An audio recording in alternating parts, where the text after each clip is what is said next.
সরকার অসম সরকার হুঁশিয়ার CC2 long live Ramen unity long live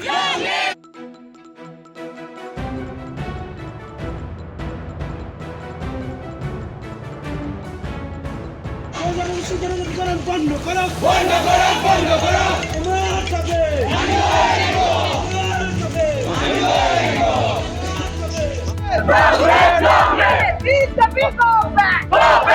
আজি এই প্ৰতিবাদৰ কাৰ্যসূচী আমি আজি ডিব্ৰুগড় বিশ্ববিদ্যালয়ত অধ্যয়ন কৰি থকা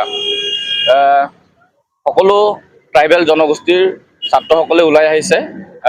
কি কাৰণে ওলাই আহিছে বুলি ক'লে আমি সেইটো কাৰণে ওলাই অহা নাই যে আমি ইয়াত কোনো জাতি জনগোষ্ঠীৰ বিৰুদ্ধে আমি বিৰোধিতা কৰিবলৈ ওলাই অহা নাই বা কোনো জাতি জনগোষ্ঠীৰ আমি আঙুলি দেখাইবলৈ উলিয়াই অহা নাই। আমি ইয়াত সেইটো কাৰণে ওলাই আহিছোঁ যে আমাৰ অসমৰ প্ৰতি প্ৰেম, যি আমাৰ দুখৰ এতিয়া সকলোৱে গম পাইছে, যি এতিয়া ST ষ্টেটাছ বিচাৰি আছে, সেই ST ষ্টেটাছ বিচাৰি থকাৰ সময়ত যি আমাৰ ট্ৰাইবেল ষ্টুডেণ্টে আজি এই অনুভৱ কৰিছে যে আমাৰ ভৱিষ্যত কেৱল আমাৰ বুলি নহয়, আমাৰ ভৱিষ্যত আমাৰ যিখিনি ট্ৰাইবেল আছে, এক্সিষ্টিং ট্ৰাইবেল আছে, সকলোৰ ভৱিষ্যত এতিয়া বিপদত পৰিছে বুলি আমি সকলোৱে আজি ওলাই আহিবলৈ বাধ্য হৈছোঁ। পোনপ্ৰথমতে যদি আমাৰ অসম চৰকাৰে এই যদি আমাৰ অসম চৰকাৰে ST ষ্টেটাছ দিয়ে, তেতিয়া আমাৰ এই এক্সিষ্টিং ট্ৰাইবেলখিনিৰ সমস্যা কি হ'ব? এই সমস্যাসমূহৰ সমাধানৰ কাৰণে সিহঁতে ভাবিছেনে না নাই ভাবা? যদি সিহঁতে সেই 6 জনগোষ্ঠীক জনজাতিকৰণ কৰে, তেতিয়া পোনপ্ৰথমতে আমাৰ যিখিনি ট্ৰাইবেল ষ্টুডেণ্ট আছে বা ট্ৰাইবেল সমাজ আছে, আমাৰ এই অসমৰ কেৱল অসম বুলি নহয় গোটেই ভাৰতবৰ্ষতে আমাৰ ক্ষতি হ'ব বুলি আমি ভাবোঁ। কাৰণ পোনপ্ৰথমতে আমাৰ যদি ST প্ৰদান কৰে, তেতিয়া আমাৰ যিখিনি ট্ৰাইবেল ষ্টুডেণ্টৰ কাৰণে আপোনাৰ গভৰ্ণমেণ্ট জবছহে হওক, এডুকেশ্যনৰ ক্ষেত্ৰতে হওক, ৰিজাৰ্ভেশ্যন কোঠা কমি যাব। এতিয়া আপুনি চাব পাৰে যে ভাৰতবৰ্ষত এতিয়া ST ৰিজাৰ্ভেশ্যন ছিট এইটো আমাৰ 7.5%, আৰু অসমত আমাৰ ST প্লেইনছৰ কাৰণে 10% আছে আৰু ST হিলছৰ কাৰণে 5% আছে। যদি এই 6 জনগোষ্ঠীক জনজাতিকৰণ কৰে, তেতিয়া এই আমি ভাৰতবৰ্ষলৈ যোৱাই নাই, আমি অসমতে চাবলৈ গ'লে যদি সিহঁতে 6 জনগোষ্ঠীৰ জনজাতিকৰণ হয়, তেতিয়া যোনখিনি এতিয়া 10% প্লাছ 5% হৈছিলে 15%, সেই 15%ৰ পৰা আমাৰ 5% কমি যাব। কাৰণ আপোনালোকে জানে, সকলোৱে জানে যে আমাৰ যিখিনি এতিয়া ট্ৰাইবেল অসমত বসবাস কৰি আছে, আমাৰ মোটামুটি জনসংখ্যা ক'বলগা আমাৰ 45 lakhs, এৰাউণ্ড 45 lakhs হৈ আছে।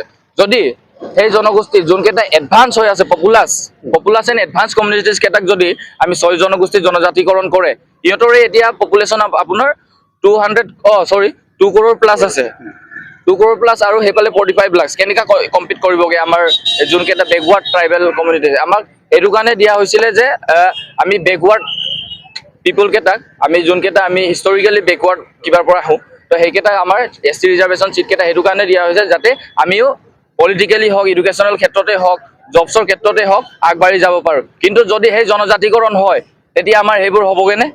যদি আজি এটা ছিটৰ কাৰণে 4 লাখজন ষ্টুডেণ্টে, 4 লাখজন ট্ৰাইবেল সমাজে যদি এটা ছিটৰ কাৰণে যদি কিবা কৰিবলগীয়া হৈছে, কম্পিট কৰিবলগীয়া হৈছে, যদি সেই 200 lakhs 2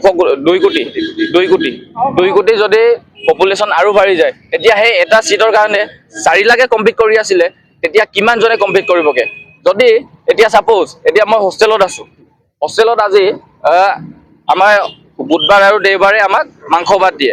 এতিয়া মই অকলে ৰুমত বহি আনিলোগৈ মাংস ভাতটো, যদি মই 3 পিচ মাংস পাওঁ সপ্তাহত, হয় নাই?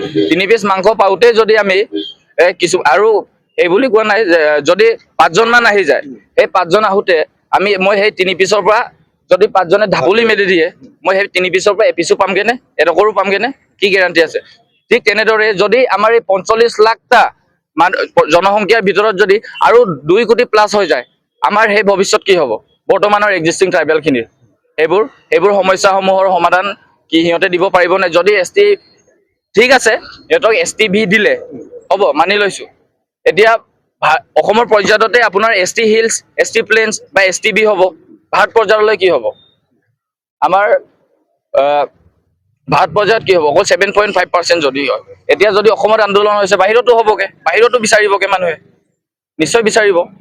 তো সেইটো কাৰণে তেতিয়া আমাৰ ভাৰত পৰ্যায়ৰ আপোনাৰ এক্সাম হওক, কম্পিটিটিভ এক্সাম হওক, যেনেকা নিট, JEE, IIT, IIM, যিকোনো এডুকেশ্যনেল চেক্টৰতে হওক, আপোনাৰ UPSCৰ ক্ষেত্ৰতে হওক, যিকোনো আপোনাৰ গভৰ্ণমেণ্ট জবছৰ চাকৰিৰ ক্ষেত্ৰতে হওক, প্ৰমোচনৰ ক্ষেত্ৰতে হওক, আমাৰ ট্ৰাইবেল সমাজখিনি আগবাঢ়িব পাৰিবগৈ জানে? এইটোতো নহ'বগৈ। চৰকাৰৰ আহ্বান মানে যোনখন প্ৰতিবেদন উলিয়াইছে সেইখন প্ৰতিবেদন আমি সম্পূৰ্ণৰূপে নস্যাৎ কৰিছোঁ। আমাৰ এই প্ৰতিবেদনখন আমাক ভৱিষ্যতলৈ সুৰক্ষিত কৰিব, আমি সেইটো ভবা।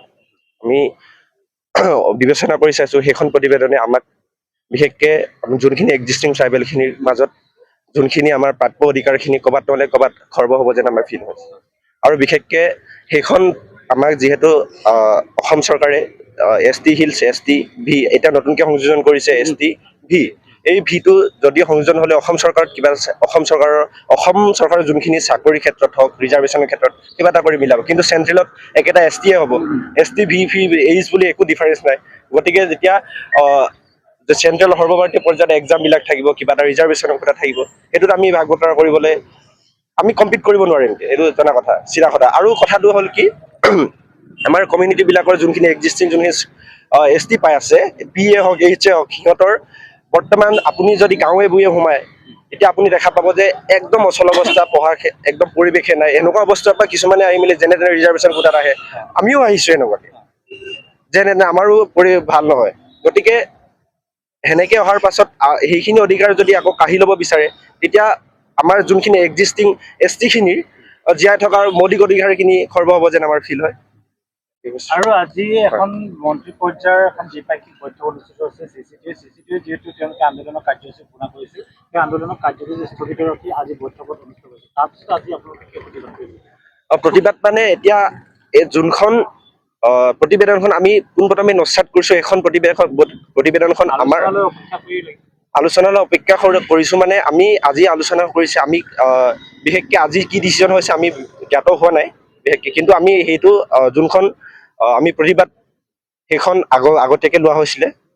গতিকে সেইটো আমি স্থগিত কৰাৰ প্ৰশ্নও নুঠে, কাৰণ সেইখন আমাৰ কোনোপধ্যে আমি মানিব নোৱাৰোঁ সেইখন প্ৰতিবেদনত। গতিকে আমি সেইখনক যে CC2ৱে কিবা কৰিছে, সেইখনক প্ৰতিবেদনখনক লৈ মেলি আমি স্থগিত কৰাৰ কোনো প্ৰশ্ন নুঠে।